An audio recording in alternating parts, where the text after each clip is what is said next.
भारत के माननीय रक्षा मंत्री श्री राजनाथ सिंह जी से, जो हमारे देश के सभी सैनिकों के लिए मर्यादा और Captain sir, target parameters confirmed. Exo free solution. AW5 Q1. Q1 fired. Today, a new hunter is on the prowl. Vakshir.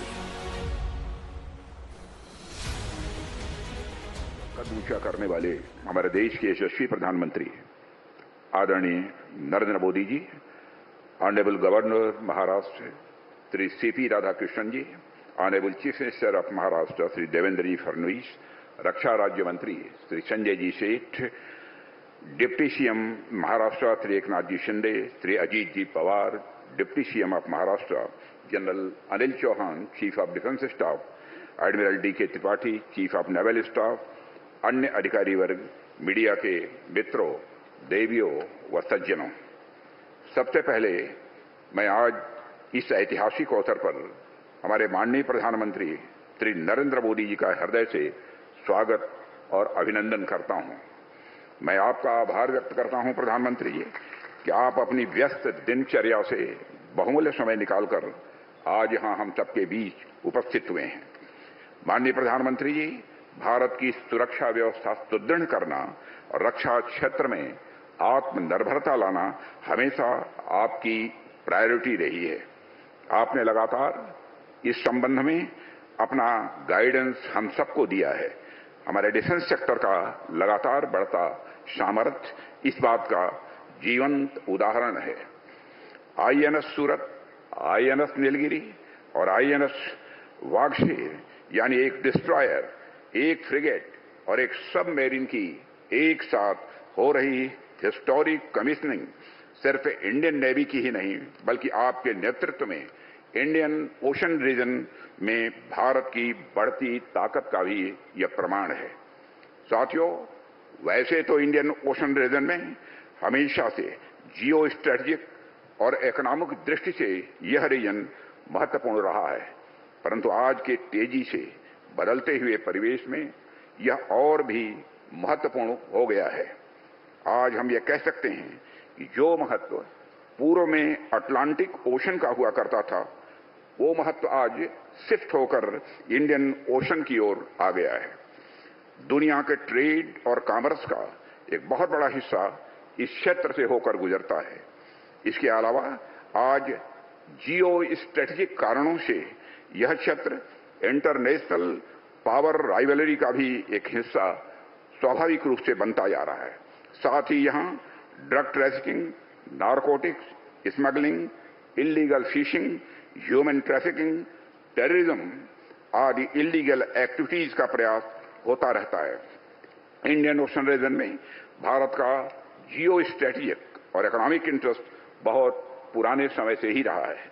चाहे हम 2000 ईयर्स पहले के रोम के साथ ट्रेड की बात करें या साउथ ईस्ट एशियन कंट्रीज के साथ अपने व्यापार की बात करें, मलक्का स्टेट से मेडागास्कर और पूर्वी अफ्रीका के समुद्री तट का यह क्षेत्र हमारे लिए डायरेक्ट इंटरेस्ट का क्षेत्र सदैव से रहा है। आज भी वॉल्यूम के अनुसार भारत के ट्रेड का 95% हिस्सा इसी रीजन से जुड़ा हुआ है। ऐसे में इंडियन ओशन रीजन में एक सशक्त इंडियन नेवी की प्रेजेंस हमारे लिए स्वाभाविक रूप से सबसे बड़ी यह प्रायोरिटी हो जाती है। आज हो रही 3 बड़े और मॉडर्न प्लेटफॉर्म्स की कमीशनिंग हमारे लक्ष्य प्राप्ति की दिशा में अत्यंत महत्वपूर्ण एक माइलस्टोन है। माननीय प्रधानमंत्री जी, यह निश्चित रूप से रक्षा मंत्रालय के लिए सौभाग्य का विषय रहा है कि हमें लगातार आपका मार्गदर्शन और आपका दिशा निर्देश मिलता रहा है। डिफेंस में आत्मनिर्भरता का आपने जो मंत्र दिया है, उस पर लगातार कार्य हो रहा है। आज कमीशन किए जा रहे आईएनएस सूरत, आईएनएस नीलगिरी का 75% से अधिक कंटेंट भारत में ही विकसित किया गया है। साथ ही देश में निर्मित हो रहे अन्य प्लेटफॉर्म्स में भी इंडिजिनस कंटेंट लगातार बढ़ता जा रहा है। इसी प्रकार हमें एक और क्षेत्र में आपका दिशा निर्देश प्राप्त हो रहा है और वह है डिफेंस सेक्टर में रैपिड मॉडर्नाइजेशन का। आज के 3 बड़े प्लेटफॉर्म्स पूरी तरह से state of the art equipment तथा सिस्टम से पूरी तरह लैस हैं और किसी भी परिस्थिति से निपटने में पूरी तरह से यह सक्षम भी हैं। हम आज अपने मॉडर्नाइजेशन की मुहिम को तेजी से आगे बढ़ा रहे हैं।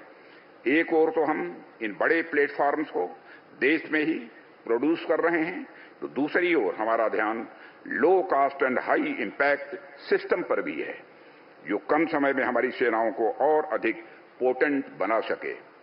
इस प्रकार अपनी फोर्सेस के रैपिड मॉडर्नाइजेशन के क्रम में हम एक ऐसा बैलेंस्ड मिक्स ला रहे हैं। हम आशा करते हैं कि आपका मार्गदर्शन हमें आगे भी इसी प्रकार लगातार मिलता रहेगा। हमने रक्षा मंत्रालय में 2025 को ईयर ऑफ रिफॉर्म्स घोषित किया है। इसके अंतर्गत हमने रक्षा मंत्रालय तथा तीनों सेनाओं में जो भी जरूरी रिफॉर्म्स हैं उनके ऊपर कार्य करने का संकल्प लिया है। मुझे विश्वास है कि इस साल के अंत तक हम रक्षा क्षेत्र में कई रिफॉर्म्स को लागू कर चुके होंगे, जो भारत के रक्षा क्षेत्र को नई ऊंचाइयों तक पहुंचाने में सहायक सिद्ध होंगे।